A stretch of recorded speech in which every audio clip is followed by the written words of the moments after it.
I'm Thakun Chen, SPRING GX student. In chemistry, reduction is a reaction where electrons are transferred to a substrate. An important example is the transformation of carbonyl compounds into alcohols, which is ubiquitous both in the laboratory and in industry, such as in the synthesis of pharmaceuticals.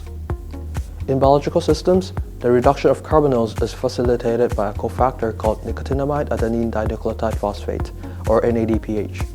To generate a molecule of NADPH, one molecule of a vitamin B3 derivative is combined with a proton and 2 electrons through a complicated series of enzymatic reactions during cellular respiration. Essentially, nature uses protons and electrons to do reduction, in contrast to the paraphoric hydrides typically employed in chemical reactions.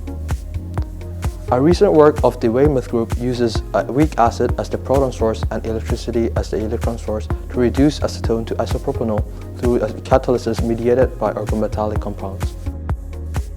At Stanford University, I worked on applying the methodology to other substrates and on substituting electricity for metal reductants, as using electricity in chemical reactions can be convenient.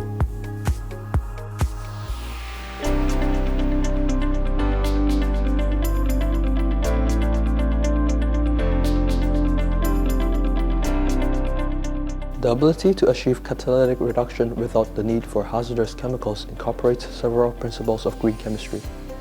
With catalysis, the amount of reagents used can be minimized and the waste byproducts can be reduced.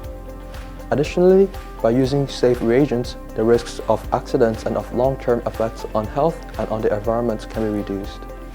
One of the reactants is the electrons obtained directly from electricity, which is becoming increasingly accessible sustainably with the development of renewable energy.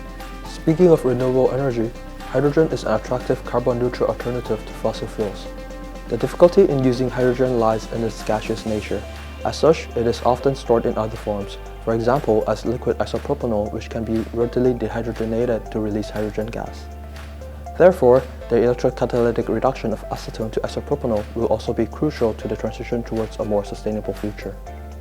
Through the activities of SPRING GX, I hope to contribute to the green transformation.